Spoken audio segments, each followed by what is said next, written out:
Hi friends, ಎಲ್ಲರಿಗೂ ನಮಸ್ಕಾರ. Welcome to my channel. ಇವತ್ತು ತುಂಬಾ ಟೇಸ್ಟಿಯಾಗಿ ಸಿಂಪಲ್ಲಾಗಿ ಹಸೆ ಮೆಣಸಿನ್ಕಾಯಿ ಉಪ್ಪಿನಕಾಯಿ ಹೇಗೆ ಮಾಡೋದು ಅಂತ ತೋರಿಸ್ಕೊಡ್ತಾ ಇದ್ದೀನಿ. ಊಟಕ್ಕೆ ಸೈಡ್ ಡಿಶ್ ಆಗಿ ತುಂಬಾ ಖಾರವಾಗಿ ರುಚಿಯಾಗಿರುತ್ತೆ. ತುಂಬಾ ಕಡಿಮೆ ಸಾಮಗ್ರಿಗಳನ್ನ ಹಾಕಿ ಕಡಿಮೆ ಸಮಯದಲ್ಲಿ ತುಂಬಾ ಬೇಗ ಆಗುವಂತಹ ಮೆಣಸಿನ್ಕಾಯಿ ಉಪ್ಪಿನಕಾಯಿ ಹೇಗೆ ಮಾಡೋದು ಅಂತ ನೋಡ್ಕೊಂಬರೋಣ. ತುಂಬಾ ರುಚಿಯಾಗಿ ಸೂಪರ್ ಆಗಿರುತ್ತೆ. ಊಟದೊಳಗೆ ಈ ಥರ ನೋಡಿ ಮೆಣಸಿನ್ಕಾಯಿ ಉಪ್ಪಿನಕಾಯಿ ಅಂದರೆ ಮಾವಿನಕಾಯಿ ಉಪ್ಪಿನಕಾಯಿ ಇಲ್ಲ ಅಂದರೆ ಈ ಥರ ನೀವು ಹಸೆ ಮೆಣಸಿನ್ಕಾಯಿಲಿಂದ ಉಪ್ಪಿನಕಾಯಿನ ಮಾಡ್ಕೊಳ್ಳಿ. ತುಂಬಾ ರುಚಿಯಾಗಿ ತುಂಬ ಟೇಸ್ಟಿಯಾಗಿ ಖಾರವಾಗಿ ಸೂಪರಾಗಿರುತ್ತೆ. ಇದಿಷ್ಟು ನಾನು ಮೆಣಸಿನ್ಕಾಯಿ ಉಪ್ಪಿನಕಾಯಿನ ಮಾಡಿ ಇಟ್ಕೊಂಡಿದ್ದೀನಿ. ನಂತರ ಇವಾಗ ತೋರಿಸ್ತಾ ಇರೋದು ಇದು ಮಾಡಿ 2 ದಿವಸ ಆದಮೇಲೆ ಅಂದರೆ 2 ಡೇಸ್ ಆದಮೇಲೆ ಈ ಥರ ಕಲರ್ ಆಗಿ ತುಂಬ ಚೆನ್ನಾಗಿರುತ್ತೆ. ಇದು ಮಾಡಿದ ತಕ್ಷಣದ್ದಲ್ಲ, ಮಾಡಿ 2 ದಿವಸ ಆದಮೇಲೆ ಈ ಥರ ಕಲರ್ ಆಗಿ ತುಂಬ ಚೆನ್ನಾಗಿರುತ್ತೆ.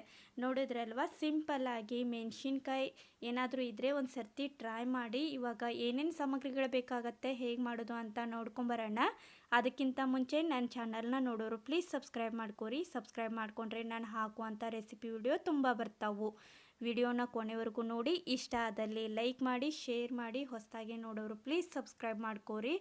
ಇವಾಗ ತುಂಬಾ ಟೇಸ್ಟಿಯಾಗಿರುವಂತಹ ದಪ್ಪ ಮೆಣಸಿನ್ಕಾಯಿ ಏನಾದರೂ ಇದ್ದರೆ ಈ ಥರ ಟ್ರೈ ಮಾಡಿ. ಊಟಕ್ಕೆ ಸೈಡ್ ಡಿಶ್ ಆಗಿ ತುಂಬಾ ರುಚಿಯಾಗಿರುತ್ತೆ. ಇವಾಗ ಮಾಡಲು ಬೇಕಾಗುವಂಥ ಸಾಮಗ್ರಿಗಳು ಇದಿಷ್ಟು. ನಾನು ದಪ್ಪ ಇರುವಂತಹ ಮೆಣಸಿನ್ಕಾಯಿನ ತೊಗೊಂಡಿದ್ದೀನಿ. ನೋಡಿ, ಈ ಥರ ಫ್ರೆಶ್ ಆಗಿರುವಂತಹ ಮೆಣಸಿನ್ಕಾಯಿ ದಪ್ಪ ಇರುವಂಥದ್ದು ತೊಗೊಂಡಿದ್ದೀನಿ.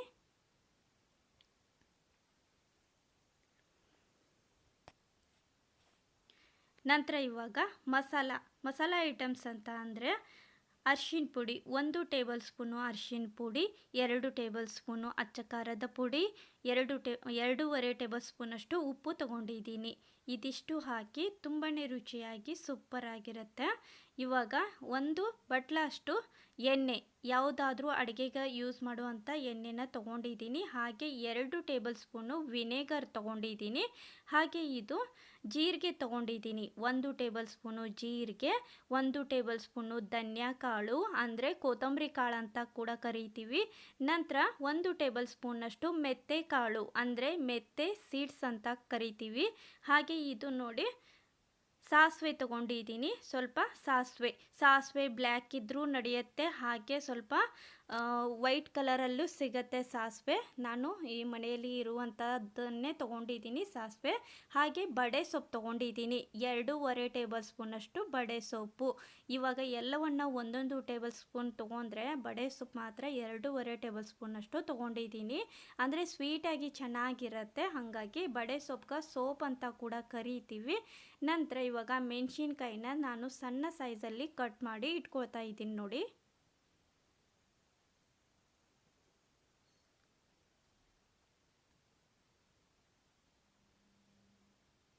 ನಿಮಗೆ ಸಣ್ಣ ಅಂದರೆ ಚಿಕ್ಕದಾಗಿ ಕೂಡ ನೀವು ಕಟ್ ಮಾಡ್ಕೋಬೋದು. ಇಲ್ಲ ಅಂದರೆ ದೊಡ್ಡ ಸೈಜಲ್ಲಿ ಕೂಡ ಈ ಥರ ನೀವು ಕಟ್ ಮಾಡಿ ಒಂದು ಸೈಡಲ್ಲಿ ಕಟ್ ಮಾಡ್ಕೊಂಡು ಕೂಡ ನೀವು ಮಸಾಲಾನ ಹಾಕಿ ಮಾಡ್ಬೋದು. ತುಂಬಾ ರುಚಿಯಾಗಿರುತ್ತೆ. ನಾನು ಇವಾಗ ಸಣ್ಣದಾಗಿ ಈ ಥರ ಕಟ್ ಮಾಡಿ ತೋರಿಸ್ತಾ ಇದ್ದೀನಿ. ಉಳಿದಿರುವಂಥ ಮೆಣಸಿನ್ಕಾಯಿ ಕೂಡ ಇದೇ ಥರನೇ ಸಣ್ಣ ಸೈಜಲ್ಲಿ ಕಟ್ ಮಾಡಿ ಇಟ್ಕೊಳ್ತಾ ಇದ್ದೀನಿ. ನೋಡಿ, ಒಳಗಡೆ ಇರುವಂಥ ಬೀಜ ಇನ್ನೂ ತೆಗೆದಿಲ್ಲ. ನೋಡಿ, ಹಾಗೆ ಈ ಥರ ಸಣ್ಣ ಸೈಜಲ್ಲಿ ಕಟ್ ಮಾಡ್ತಾ ಇದ್ದೀನಿ. ನಿಮಗೇನಾದರೂ ಉದ್ದ ಸೈಜಲ್ಲಿ ಬೇಕು ಅಂತಂದರೆ ನಿಮಗೆ ಹೇಗೆ ಬೇಕೋ ಆ ಥರ ನೀವು ಕಟ್ ಮಾಡ್ಕೋಬೋದು. ನಾನು ಈ ಥರ ಚಿಕ್ಕದಾಗಿ ಕಟ್ ಮಾಡಿ ಇಟ್ಕೊಂಡಿದ್ದೀನಿ.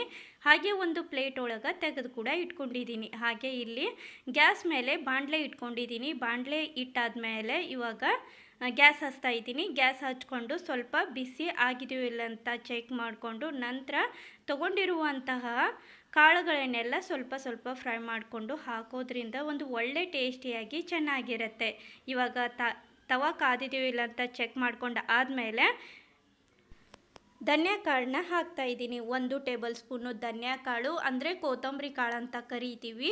1 ಟೇಬಲ್ ಸ್ಪೂನು ಕೊತ್ತಂಬರಿ ಕಾಳು, ಹಾಗೆ 1 ಟೇಬಲ್ ಸ್ಪೂನು ಮೆತ್ತೆ ಕಾಳು, 1 ಟೇಬಲ್ ಸ್ಪೂನು ಜೀರಿಗೆ, 2.5 ಟೇಬಲ್ ಸ್ಪೂನಷ್ಟು ಬಡೆ ಸೊಪ್ಪು ಅಂತ ಅಂದರೆ ಸೋಪ್ ಅಂತ ಕೂಡ ಕರಿತೀವಿ. 2.5 ಟೇಬಲ್ ಸ್ಪೂನಷ್ಟು ಹಾಕ್ಕೊಂಡಿದ್ದೀನಿ. ನಂತರ 1 ಟೇಬಲ್ ಸ್ಪೂನಷ್ಟು ಸಾಸಿವೆ ತೊಗೊಂಡಿದ್ದೀನಿ. ಸಾಸಿವೆ ಬ್ಲ್ಯಾಕಲ್ಲೂ ಸಿಗುತ್ತೆ. ಹಾಗೆ ಸ್ವಲ್ಪ ಬ್ರೌನ್ ಕಲರಲ್ಲೂ ಕೂಡ ಸಿಗುತ್ತೆ. ನಾನು ಮನೆಯಲ್ಲಿರುವಂತಹ ನಾರ್ಮಲ್ ಸಾಸಿವೆನೇ ತೊಗೊಂಡಿದ್ದೀನಿ. ಸಣ್ಣ ಸೈಜಲ್ಲಿರುವಂಥ ಸಾಸಿವೆನ ತೊಗೊಂಡು ಈ ಥರ ಸಣ್ಣ ಉರಿ ಇಟ್ಕೊಂಡು ಚೆನ್ನಾಗಿ ಹುರಿದು ಹಾಕ್ಕೊಳ್ಳಿ.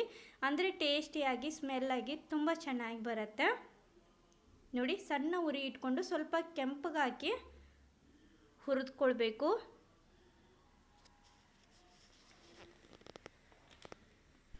ಕಾಳುಗಳನ್ನು ಕೆಂಪದಾಗಿ ಹುರಿದುಕೊಂಡ ಆದಮೇಲೆ ಇಲ್ಲಿ ಚಿಕ್ಕದಾಗಿರುವಂಥ ಮಿಕ್ಸರ್ ಜಾರ್ದೊಳಗೆ ಹಾಕ್ತಾ ಇದ್ದೀನಿ. ನೋಡಿ, ಈ ಥರ ಸ್ವಲ್ಪ ಹುರಿದು ಹಾಕೋದ್ರಿಂದ ಸ್ಮೆಲ್ಲಾಗಿ ತುಂಬ ಚೆನ್ನಾಗಿ ಬರುತ್ತೆ. ಯಾವುದೇ ಥರದ ಉಪ್ಪಿನಕಾಯಿ ಆಗಲಿ, ಮಾವಿನಕಾಯಿ ಆಗಿರ್ಬೋದು ಅಥವಾ ಹಸೆ ಮೆಣಸಿನ್ಕಾಯಿದಾಗಿರ್ಬೋದು, ಈ ಥರ ಹುರಿದು ಹಾಕೋದ್ರಿಂದ ಒಂದು ಒಳ್ಳೆ ಟೇಸ್ಟಿಯಾಗಿ ಚೆನ್ನಾಗಿರುತ್ತೆ. ನಂತರ ಇಲ್ಲಿ ನೋಡಿ, ಈ ಥರ ಮಿಕ್ಸರ್ ಜಾರ್ದೊಳಗೆ ಹಾಕೊಂಡಾದ್ಮೇಲೆ ಕ್ಲೋಸ್ ಮಾಡಿ ಒಂದು 3ರಿಂದ 4 ರೌಂಡು ತಿರುಗಿಸ್ಕೊಂಡು ಪೌಡ್ರ್ ಗತೆ ಮಾಡಿಕೊಳ್ಬೇಕು.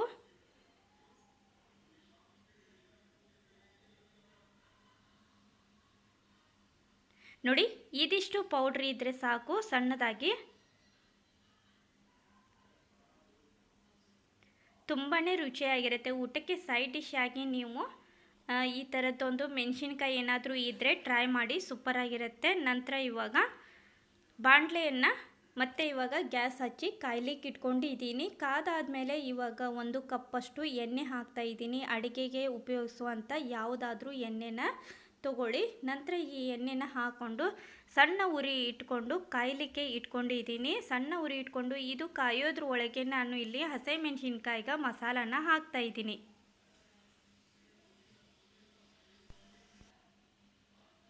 ನೋಡಿ, ಇವಾಗ ಇದಿಷ್ಟು ಕಟ್ ಮಾಡಿ ಇಟ್ಕೊಂಡಿರುವಂಥ ಹಸಿಮೆಣಸಿನ್ಕಾಯಿದೊಳಗೆ ಇವಾಗ ತಾನೇ ಪೇಸ್ಟ್ ಮಾಡಿ ಇಟ್ಕೊಂಡಿರುವಂಥದ್ದನ್ನು ಹಾಕ್ತಾಯಿದ್ದೀನಿ.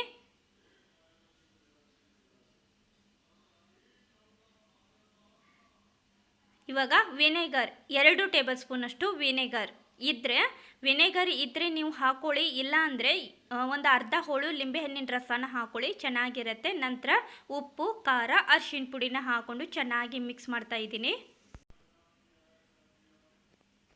ಅಂದರೆ ಸ್ವಲ್ಪ ಮೆಣಸಿನ್ಕಾಯಿದು ಒಳಗಡೆ ಎಲ್ಲ ಸ್ವಲ್ಪ ಮಸಾಲ ಎಲ್ಲ ಹೋಗಬೇಕು, ಚೆನ್ನಾಗಿ ಮಿಕ್ಸ್ ಆಗಬೇಕು. ನೋಡಿ,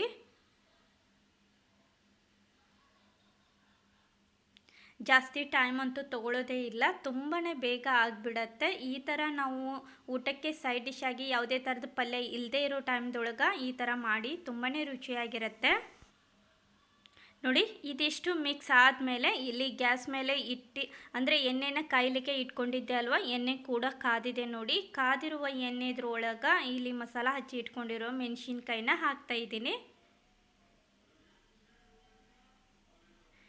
ಒಂದು 5ರಿಂದ 10 ನಿಮಿಷ ಎಣ್ಣೆಯಲ್ಲಿ ಇದನ್ನು ಚೆನ್ನಾಗಿ ಹುರಿದುಕೊಳ್ಬೇಕು.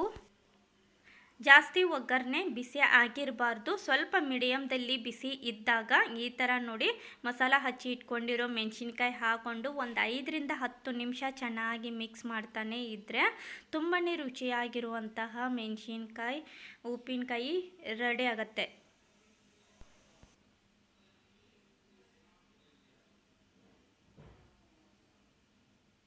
ನೋಡಿದ್ರಲ್ವ, ಸಿಂಪಲ್ಲಾಗಿ ನೀವು ಒಂದು ಸರ್ತಿ ಮೆಣಸಿನ್ಕಾಯಿ ಇದ್ದರೆ ಟ್ರೈ ಮಾಡಿ. ಈ ರೆಸಿಪಿ ಇಷ್ಟ ಆಗಿದೆ ಅಂತ ಅಂದ್ಕೊಂಡಿದ್ದೀನಿ. ಇಷ್ಟ ಆದಲ್ಲಿ ಲೈಕ್ ಮಾಡಿ, ಶೇರ್ ಮಾಡಿ. ಹೊಸದಾಗಿ ನೋಡೋರು ಪ್ಲೀಸ್ ಸಬ್ಸ್ಕ್ರೈಬ್ ಮಾಡ್ಕೊರಿ.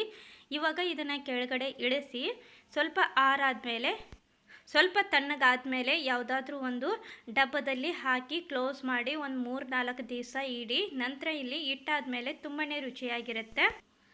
ನೋಡಿದ್ರಲ್ವ, ಹುಳಿಯಾಗಿ ತುಂಬ ಚೆನ್ನಾಗಿರುತ್ತೆ, ಖಾರವಾಗಿ. ಈ ರೆಸಿಪಿ ಇಷ್ಟ ಆದಲ್ಲಿ ಲೈಕ್ ಮಾಡಿ, ಶೇರ್ ಮಾಡಿ. ಹೊಸದಾಗಿ ನೋಡೋರು ಪ್ಲೀಸ್ ಸಬ್ಸ್ಕ್ರೈಬ್ ಮಾಡ್ಕೊರಿ. ನೀವು ಒಂದು ಸರ್ತಿ ಟ್ರೈ ಮಾಡಿ.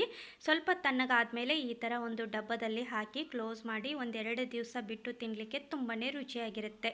ನೋಡಿದ್ರಲ್ವ, ಸಿಂಪಲ್ಲಾಗಿ ಮೆಣಸಿನ್ಕಾಯಿ ಇದ್ದರೆ ಟ್ರೈ ಮಾಡಿ, ಸೂಪರಾಗಿರುತ್ತೆ.